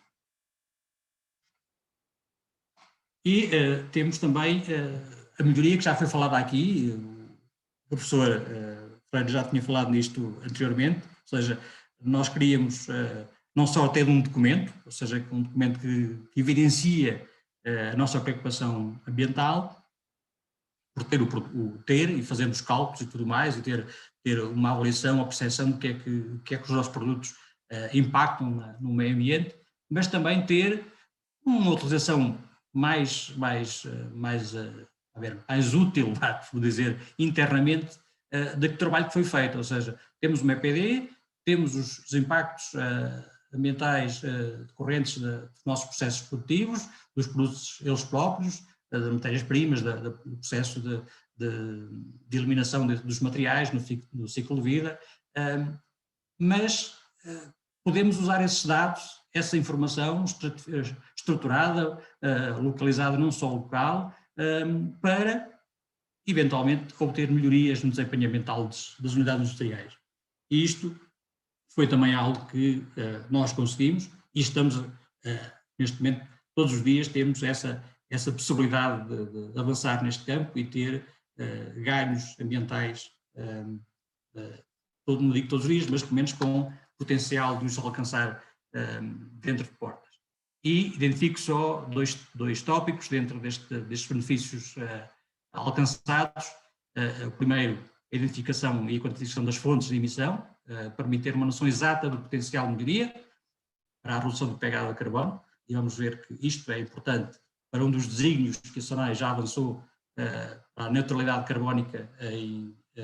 2040. E um outro aspecto que é o facto de nós termos feito isto para cada uma das empresas, mas depois consolidado, e para quando se faz a consolidação entre empresas, é incontornável fazer a comparação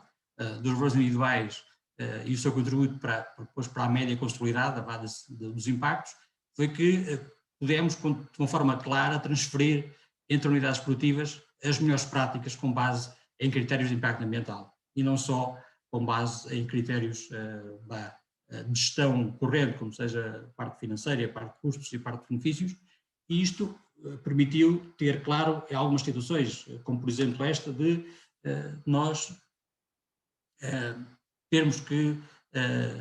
invertido um pouco a lógica que tínhamos previsto para o tratamento de reciclados internamente, de forma a que uma das nossas unidades claramente demonstrou que tinha ganhos substanciais no impacto ambiental pelo facto de ter feito um investimento mais robusto no tratamento do produto reciclado que nós incorporamos na nossa produção. Esta é uma explicação um pouco extensa, mas como vai ficar para a posteridade na gravação, podem eventualmente depois lê-la com mais cuidado, mas basicamente é o aproveitamento de um indicador que é presente na DAP, ou seja, um critério de gestão ambiental previsto na quantificação feita na DAP para tomada de decisões, não só para benefício económico, mas também para benefício ambiental. Isto são decisões que são tomadas com base em critérios, como disse, ambientais, que não eram perceptíveis, ou pelo menos não eram tão claros, com base nos indicadores normais de gestão. Quanto às perspectivas para a utilização das DAP a médio e longo prazo da SONAI, para além daqueles benefícios que nós estamos a tentar obter com a utilização da informação que nos levou à criação das DAP, posso enumerar dois. A curto prazo é utilizar a informação das DAP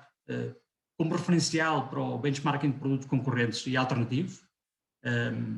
no intuito de antecipar as oportunidades de melhoria e identificar riscos. Ou seja, nós na área da construção, estamos a falar dos derivados de madeira, que é o nosso negócio, claramente existe tendência de não só ter DAPs, mas serem usadas para equiparação de produtos, sejam eles a mesma natureza, sejam eles para a mesma função, em função desses valores de impacto ambiental, ou seja, não basta só ter a EPD, é necessário também verificar se os valores que lá estão abaixo ou acima daquilo que são os produtos que são concorrentes, em termos de função, e isto tem que ser feito de uma forma sistemática. De outra forma, podemos correr o risco de sermos ultrapassados e os nossos produtos serem preteridos a curto prazo por outros que apresentam performances melhores e que sejam promovidos com base nesses critérios. A longo prazo, ao médio e longo prazo, como eu referi, as EPDs vão ser, pelo menos as informações que nós recolhemos para as elaborar, vão ser um suporte essencial para o desenvolvimento ambicioso do projeto de neutralidade carbónica das operações da SONAI Arauco até ao final do ano de 2040. Este é um objetivo que já foi traçado a nível de todo o grupo SONAI, mas que a nível industrial, claramente, pelo menos a meu ver, estamos um passo já à frente, porque já temos grande parte da ferramenta que nos vai ajudar pelo menos a balizar onde estamos e o potencial de melhoria para chegar a estes pontos. Eventualmente, quando chegarmos a 2040, o objetivo não será neutralidade, será, como já foi referido aqui, ter um balanço positivo, ou seja, sermos um criador de carbono e não um devedor de carbono para as emissões. E, relativamente às tendências que cá foram referidas também para os colegas do painel, só refiro só o ambiente que está criado a nível europeu, com todas as iniciativas, a maior parte delas governamentais, ou seja, estatais, e que nos vão a médio prazo, ou curto prazo, alguns deles, impor regras que tornam a existência das EPDs e os níveis que nelas são depois declarados como fatores determinantes para a seleção dos materiais para a construção. E isto é claramente uma tendência que se vai intensificar e, neste caso, estamos neste momento sossegados, por assim dizer, não é? Porque já temos as EPDs, mas não estamos sossegados porque estamos sujeitos a que os níveis de impacto ambiental que sejam estabelecidos por estas novas regulamentações estão aí à porta, nos levem a ter que fazer algo mais do que somente ter. Temos também ver o que é que tem a parte do conter, e por isso é algo que deve ser tido em conta nos próximos tempos. E, para finalizar, dou 2 pontos, são um pouco, digo, marginais, mas que não são tão marginais, pelo menos um deles, o primeiro, tem a ver com a eventual integração das EPDs, não digo um fenómeno, mas nesta preocupação e tem vindo a ser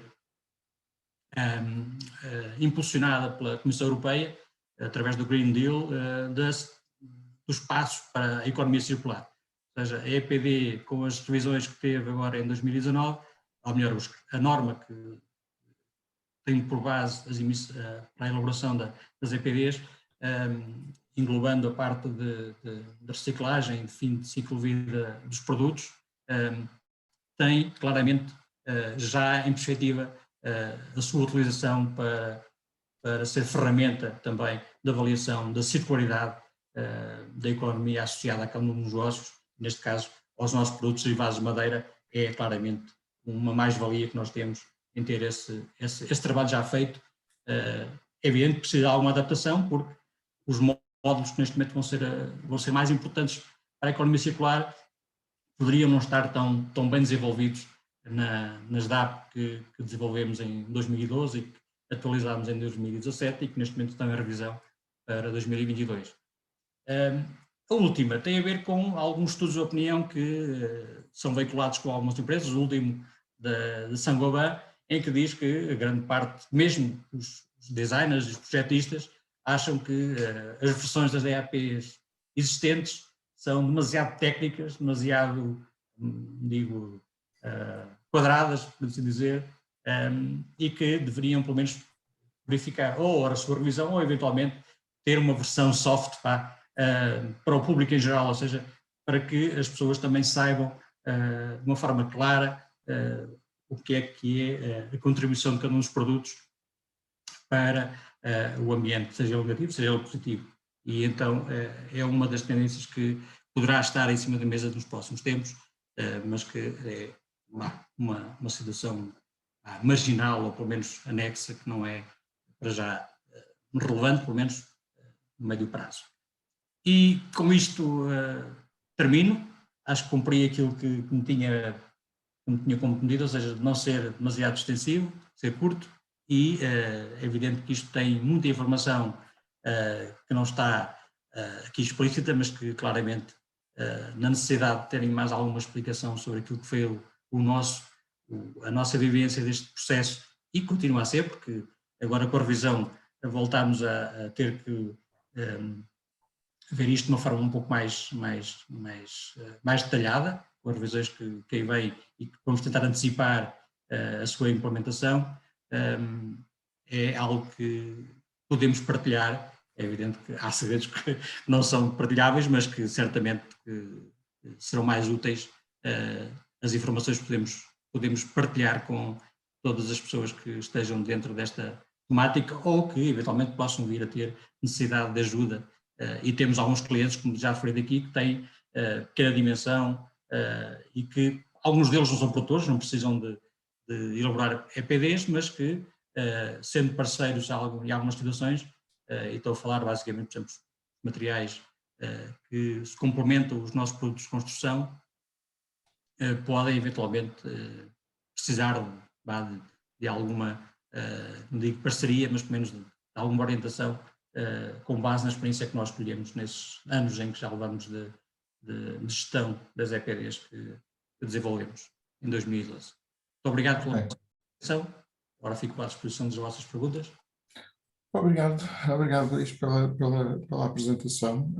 foi bastante interessante. Nós temos aqui uma questão que foi colocada relativamente a se este investimento que foi feito e toda esta jornada para a obtenção das DAPs, se na vossa perspectiva já deu um retorno financeiro, um retorno económico, digamos assim, ou seja, se do ponto de vista económico já existe algum impacto desde 2012, que foi, de fundo, julgo, a data em que obtiveram as primeiras DAPs. Infelizmente não foi contabilizado, mas é algo que certamente que na próxima revisão é algo que vai ser incluído nos indicadores de gestão. Até com esta revisão, em princípio, será feita essa alteração. Nós tivemos ganhos claros a partir do momento em que já incluímos os nossos materiais em muitos projetos, por exemplo, de construção de BREEAM e LEED. Ou seja, nós conseguimos ter até parcerias com gabinetes de projeto, onde nós próprios dissemos que, ou melhor, orientávamos a seleção de alguns materiais, evidentemente alguns eram nossos, para que os créditos que eram necessários para a certificação, dos níveis que quiséssemos, fossem feitos de uma forma eficiente. E nesse caso, ou seja, se nós tivéssemos as EPDs nessa altura, certamente não estaríamos nessas parcerias para desenvolver esses projetos. No norte da Europa, onde a pressão do mercado era maior, claramente tivemos ganhos, ou seja, os nossos produtos, painéis derivados de madeira para isolamento, claramente deixaram de ter um entrave e mercados onde nós estávamos, no caso da Áustria, conseguiram manter-se abertos para, ou seja, aí não foi tanto o ganho, foi menos a evitar a perda. Depois há casos como este que eu referi de otimização do processo interno, claramente teve vantagens a nível financeiro, o facto de nós, por exemplo, temos de incorporar mais resíduos, ou melhor, mais reciclados na nossa produção, no caso de aglomerado, e isso retira pressão no preço de mercado da madeira virgem e é evidente que contribui para que o custo industrial dos nossos materiais sejam controlados de uma forma mais segura e menos dependente das oscilações de mercado, em termos de oferta de madeira, e que neste momento sabemos como é que está. Sim, sabemos. Obrigado, então. Acho que não há mais nenhuma questão, também já estamos em cima da hora, portanto eu gostaria agora, para encerrar este evento, de agradecer aos 4 intervenientes, ao professor José Silvestre, ao professor Vítor Ferreira, ao engenheiro Joaquim Carvalho e ao Dr. Luís Batista a participação e a informação bastante interessante e útil que trouxeram relativamente a esta questão das declarações ambientais de produto. Quero agradecer a todos aqueles que participaram assistindo através neste evento e pronto, e dou assim por encerrado este evento, que está a ser gravado e será disponibilizado na plataforma YouTube do projeto. Quando tiver, receberão um link para poderem ter acesso a essa mesma visualização. Portanto, mais uma vez, muito obrigado a quem veio prestar informações e nos ajudou nesta matéria, e obrigado a todos aqueles que estiveram e participaram assistindo a este evento. Obrigado. Obrigado. Ok, obrigado.